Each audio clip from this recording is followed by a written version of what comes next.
साताऱ्यात पाऊस पडायला लागला की शहराचा चेहराच बदलून जातो. ओल्या रस्त्यांवर पडणारा पिवळसर पथदिव्यांचा प्रकाश आणि अजिंक्यतारा किल्ल्यावरून येणारी गार हवा मनाला एक वेगळी सुरूर लावून जाते. मी म्हणजे सोहम. खिडकीत उभा राहून त्या कोसळणाऱ्या धाड्याकडे पाहत होतो. पण माझं मन मात्र त्या पावसाच्या थेंबासारखं कुठेतरी विखुरलेलं होतं. आईबाबांच्या जाण्याला आता 6 महिने झाले होते. तो अपघात आणि त्यानंतर आलेली ती भीषण शांतता. आजही ते सगळं आठवलं की काळजात धस्स होतं. त्या एका क्षणाने माझं हसतं-खेळतं घर उद्ध्वस्त केलं होतं. पण अशावेळी देवाने पाठवलेला दूत बनून आली होती ती माझी सुचित्रा मावशी. "सोहम, अरे कुठे हरवला आहेस? बघ, चहा गार होतोय तुझा." मावशीचा तो मखमली आवाज कानावर पडला आणि मी भानावर आलो. मी मागे वळून पाहिलं. दारात सुचित्रा मावशी उभी होती. तिची साधी राहणी, चेहऱ्यावरचा तो कायमचा संयम आणि डोळ्यात साठलेली माया. हेच तर होतं ज्याने मला गेल्या 6 महिन्यात सावरलं होतं. मावशीचं स्वतःचं आयुष्यही एका संघर्षातून गेलं होतं. लग्नानंतर अवघ्या 2 वर्षात काकांनी तिला कायमचं सोडून दिलं होतं. पण तिने कधी कोणाकडे तक्रार केली नाही की कोणासमोर हात पसरले नाहीत. तिने आपलं दुःख एका कोपऱ्यात दडून ठेवलं होतं आणि आता ती माझं दुःख हलकं करण्याचा प्रयत्न करत होती. मी चहाचा कप हातात घेतला. "काही नाही गं मावशी, बस असाच पावसाचा विचार करत होतो." "पावसाचा की गेल्या दिवसांचा?" तिने माझ्या डोळ्यात पाहिलं विचारलं. तिला माझं मन वाचता येत होतं. ती माझ्या शेजारी येऊन उभी राहिली. तिचा खांदा माझ्या खांद्याला हलकासा स्पर्शला. त्या स्पर्शात एक आश्वासक ऊब होती. पण त्या क्षणी माझ्या मनात एक वेगळ्याच भावनेने डोकं वर काढलं होतं. ती माझी मावशी होती. आईच्या जागी होती. पण कधी-कधी तिच्या सहवासात मला एक अशी शांतता मिळायची जी मी शब्दात सांगू शकत नव्हतो. "मावशी, तुला कंटाळा नाही येत का रे? माझं हे सगळं निस्तरायला? तू तुझं घर, तुझं आयुष्य सोडून माझ्यासाठी इथे साताऱ्याला येऊन राहिली आहेस." मी हळूच विचारलं. तिने एक दीर्घ श्वास घेतला आणि बाहेर पाहिलं. "सोहम, नाती फक्त रक्ताने जोडलेली नसतात रे. ती एकमेकांच्या सोबतीने आणि गरजेतूनही आकाराला येतात. तू जसा एकटा आहेस तशीच मीही एकटी आहे ना. मला आता तुझ्यात माझं संपूर्ण जग दिसतं. मग कंटाळा कसला येणार?" तिच्या या बोलण्याने माझ्या मनावरचं दडपण थोडं हलकं झालं. पण तरीही मनात कुठेतरी एक अप्राप्यपणाची भावना होती. ती एक 30-35शीतली देखणी स्त्री आणि मी 20शीत असलेला तरुण. समाज काय विचार करेल, लोक काय म्हणतील या विचारांनी माझं डोकं चक्रावून जायचं. रात्रीच्या वेळी पावसाचा जोर आणखी वाढला. जुन्या पद्धतीच्या वाड्याची ती कौल वाजायला लागली होती. मी माझ्या खोलीत झोपायचा प्रयत्न करत होतो, पण झोप काही येत नव्हती. अचानक मला मावशीच्या खोलीतून काहीतरी आवाज आला. मी पटकन तिथे गेलो. मावशी अंथरुणावर पडून थंडीने कुडकुडत होती. तिला जोरात ताप आला होता. "मावशी, मावशी, काय झालं?" मी तिच्याजवळ जात विचारलं. तिने थरथरत्या हाताने माझा हात धरला. तिचा हात आगीसारखा गरम होता. "खूप, खूप थंडी वाजते सोहम." मी धावत जाऊन दुसरी एक गोधडी आणली आणि तिच्या अंगावर घातली. तिच्या कपाळावर हात ठेवला तर तिचं शरीर तापाने फणफणलं होतं. मी एका भांड्यात पाणी आणलं आणि पट्ट्या ठेवायला सुरुवात केली. तापाच्या भरात ती अर्धवट शुद्धीत होती. तिचा हात माझ्या हाताला लागला आणि माझ्या काळजाचा ठोका चुकला. तो स्पर्श, तो फक्त एका आजारी माणसाला दिलेला आधार नव्हता. त्या क्षणी मला जाणीव झाली की माझ्या मनात तिच्याबद्दल जे काही दाटून येतंय ते फक्त आधाराचं नातं नाही आहे. तिच्या चेहऱ्यावर पाण्याचे थेंब पडत होते. तिचे ओठ थरथरत होते. मी तिला सावरण्यासाठी तिच्या जवळ सरकलो. तिने अजंतीपणी तिचा चेहरा माझ्या छातीवर टेकला. "कुठे जाऊ नकोस हां सोहम, मला खूप भीती वाटते." तिच्या त्या शब्दांनी माझं हृदय पिळवटून निघालं. मी तिला हळूच मिठीत घेतलं. हे चुकीचं होतं का? समाज त्याला काय म्हणेल? पण त्या शांत रात्री त्या पावसाच्या आवाजात फक्त 2 जीव एकमेकांचे आधार शोधत होते. मला वाटलं की ही जवळीक, हे नातं कोणालाही न पटणारं असलं तरी त्यात एक वेगळी सच्चाई होती. लोकांना वाटलं असतं की हे काहीतरी अनैतिक घडतंय, पण माझ्यासाठी तो एक विखुरलेल्या मनाला मिळालेला आधार होता. पण ही तर फक्त सुरुवात होती. या भावनिक गुंतागुंतीच्या वळणावर पुढे काय वाढून ठेवलं होतं याची मला कल्पना आम्हा दोघांनाही नव्हती. ती रात्र माझ्या आयुष्यातलं एक असं वळण ठरेल असं मला वाटलं नव्हतं. बाहेर पावसाचा तांडव सुरू होता आणि आत मावशीच्या खोलीत एक वेगळी शांतता पसरली होती. अशी शांतता जी खूप काही बोलून जात होती. मावशीचा चेहरा तापाने लाल झाला होता. मी तिच्या कपाळावर पाण्याच्या पट्ट्या ठेवत होतो, पण माझं लक्ष मात्र तिच्या शांत आणि हतबल चेहऱ्याकडे होतं. "सोहम, पाणी." ती पुटपुटली. मी हळूच तिचा उजवा हात धरला आणि तिला आधार देत उठवलं. पाणी पिताना तिचा हात थरथरत होता, म्हणून मी स्वतः तो पेला तिच्या ओठांना लावला. पाणी पिऊन झाल्यावर तिने डोळे उघडले. तिच्या त्या काळ्याभोर डोळ्यात एक प्रकारची आर्जवी भावना होती. जणू ती मला काहीतरी सांगू पाहत होती, पण शब्द ओठावर येत नव्हते. "तू अजून झोपला नाहीस?" तिने अगदी हळू आवाजात विचारलं. तिचं शरीर अजूनही माझ्या हातांच्या विखुळक्यात होतं. "तुला अशा अवस्थेत सोडून मी कसं झोपणार मावशी? मला तुझी काळजी वाटते," मी प्रामाणिकपणे म्हणालो. मावशीने माझ्याकडे पाहिलं आणि एक दीर्घ श्वास घेतला. "तू खूप चांगला आहेस रे सोहम. तुझ्या आईबाबांचे संस्कार दिसतात तुझ्या वागण्यात. पण कधीकधी मला वाटतं मी तुझ्यावर उगाच ओझं तर बनत नाही आहे ना. माझं हे आजारपण, हे घर असं कधीच म्हणू नकोस." मी तुला मध्येच थांबवलं. "तू ओझं नाहीस, तू माझा आधार आहेस. खरं तर तू आल्यापासूनच या घराला घरपण आलंय." त्या क्षणी आमचे डोळे एकमेकांत गुंतले. खोलीतल्या त्या मंद दिव्याच्या प्रकाशात मावशीचं रूप अधिकच खुलून दिसत होतं. तिच्या विखुरलेल्या बटा आणि तिच्या चेहऱ्यावरचा तो सात्विक भाव. माझ्या मनात एक वेगळीच कलकलावत सुरू झाली. हे रोमॅन्टिक आकर्षण होतं की फक्त जवळीक मला समजेनासं झालं होतं. पण एक गोष्ट नक्की होती, मला तिच्या सान्निध्यात खूप सुरक्षित वाटत होतं. तिने हळूच तिचा हात माझ्या गालावर ठेवला. तिचा स्पर्श रेशमासारखा मऊ होता, पण तापाने तो खूपच गरम वाटत होता. "सोहम, समाज खूप विचित्र असतो रे. पण कितीही शुद्ध असलो तरी लोकांच्या नजरा खूप विषारी असतात. तुला नाही वाटत का लोक आपल्या या एकत्र राहण्यावर प्रश्नचिन्ह उपस्थित करतील?" तिच्या या प्रश्नाने मी क्षणभर विचारात पडलो. साताऱ्यासारख्या शहरात जिथे प्रत्येकाचं प्रत्येकाकडे लक्ष असतं, तिथे एक तरुण भाच्याचं आणि त्याच्या विधवा मावशीचं एकाच घरात राहणं नक्कीच चर्चेचा विषय ठरू शकत होतं. पण माझं मन मात्र काही वेगळंच सांगत होतं. लोक काय म्हणतात याने मला फरक पडत नाही मावशी.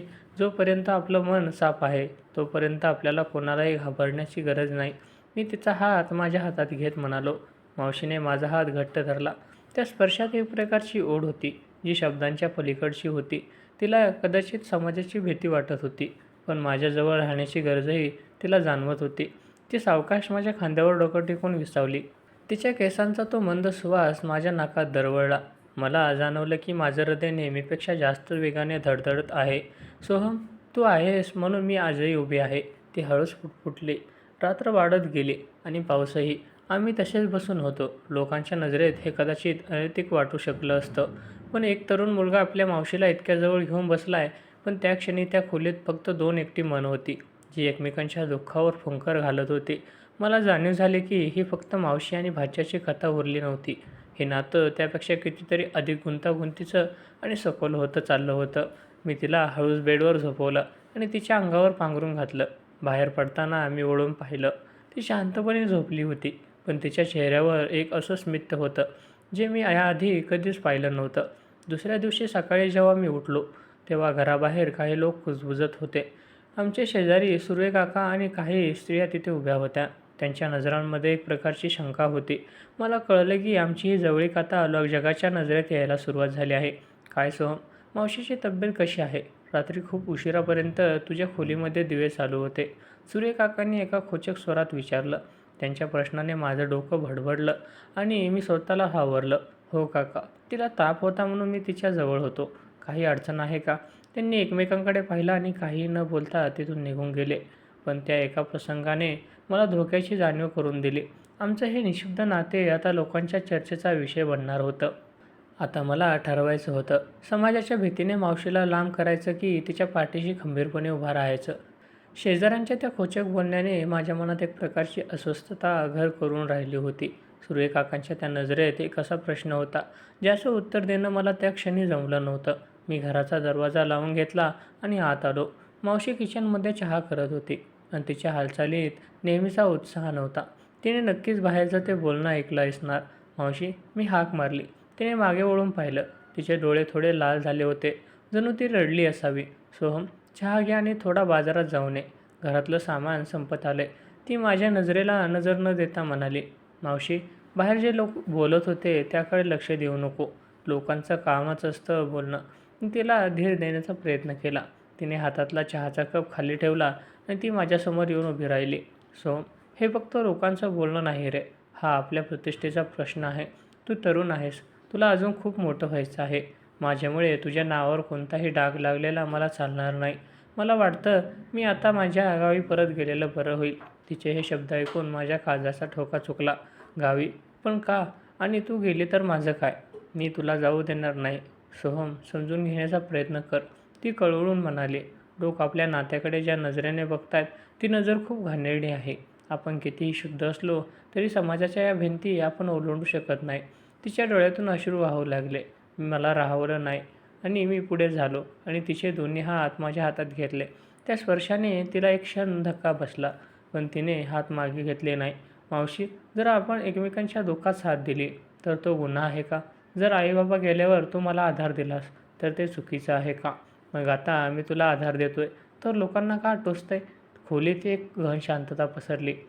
पावसाचा आवाज आता मंद झाला होता, पण आमच्या मनातील वादळ मात्र वाढत चाललं होतं. मावशीने आपला चेहरा माझ्या छातीवर लपवला.